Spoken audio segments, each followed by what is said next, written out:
What's up guys, my name's Liam and today we're going to be taking a look at the brand new Vaxee NP-01s V2, and in this video I'm going to be breaking down the differences they made from the original NP-01s wireless, and hopefully I'll be able to help you decide whether or not this could be the perfect gaming mouse for you.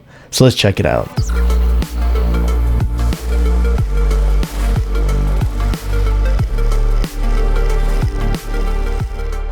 And before we get started today, I did want to let you know that this was sent out to me. However, everything you'll be hearing in this video is going to be my own words and my own opinions. Included inside the box, this does come with a USB-C to USB Type-A cable, and this also does come included with their 4K wireless receiver, similar to their previous ones where it has a rubberized bottom, USB-C connectivity on the back, and here's what that looks like. So just to kind of break things down real simply for you guys, everything to me anyways about the V2 just kind of feels like an improvement or a step up over the original NP-01s, the wireless version. As you can see, this had kind of the older type of style on it where it had the multiple buttons on here.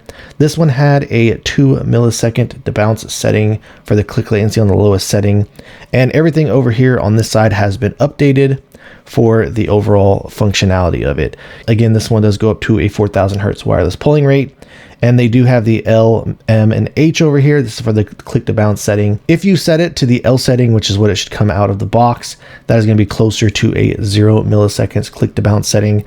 Unfortunately, the Vaxee firmware that they're using on these mice is still not working with my XLAT system, so I'm unable to provide you guys with any numbers, but they do have the power button over here, and this is the power button where you actually have to press and hold it down to power the mouse on, and then press and hold down on it to power it off. And then over here you have the functions where you can switch between the menus and make adjustments to the settings. I've already gone over those in a previous video several times, so I'm not going to go over that in this one. But aside from that, the skate design does look to be the exact same, and they're using the same similar skates as before. They did actually reposition the sensor down here on the bottom. Before, it was kind of leaning to the left of the base, and they did more center it with the center of the bottom of the base of the mouse. The build quality on this has felt really tanky and almost nearly bulletproof, so actually this does feel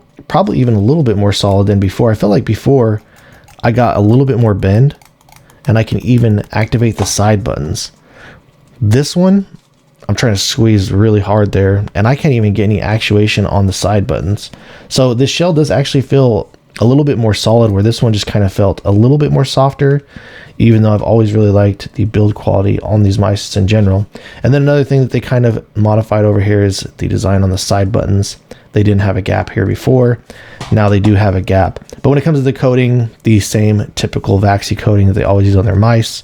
Since this mouse is also using the new internal design function, I do feel like the clicks on this do feel better than the previous ones. I do feel like you get a little bit less play. They just feel a little bit snappier.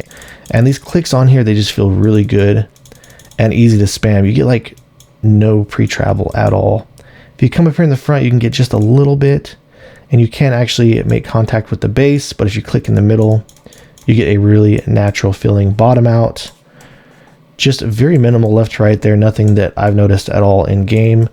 And mouse 1 and 2 feels really tight. I don't even get any type of wobble or anything like that.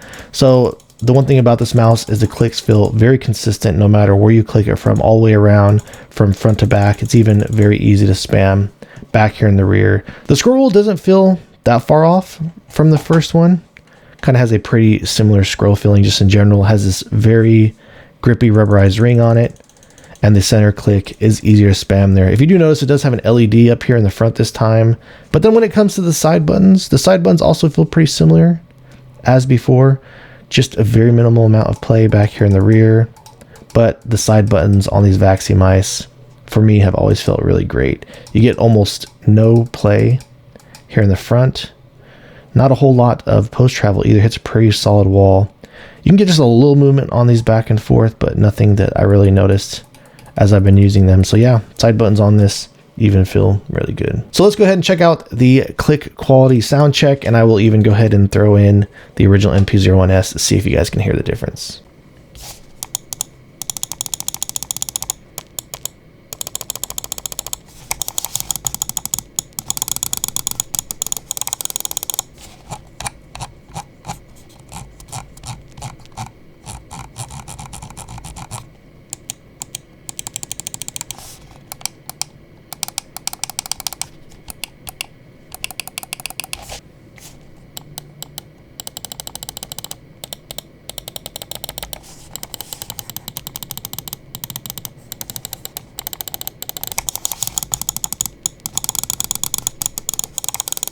So for the weight and balance, another pretty big change here in my opinion with the previous NP-01s wireless, the original, 68.8 grams on my scale.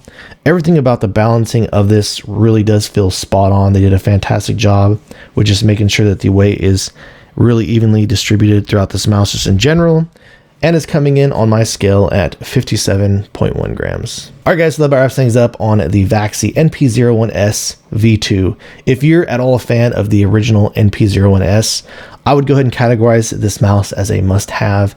In my opinion, everything about it just feels better, from the redesign on the side buttons, just the weight of this, and the improved clicks. So it even has a little bit better of latency and a snappier feeling performance. So yeah, all around, I don't really have anything but positive things to say about this mouse, and everything about my testing with it and using it so far, it really has felt fantastic. So if you guys have any questions or feel like I left anything out, please let me know down in the comments below. If you've enjoyed this video and are interested in seeing more videos like this in the future, please drop this video a like and subscribe to my channel. And thank you so much for watching. I look forward to seeing you in the next one.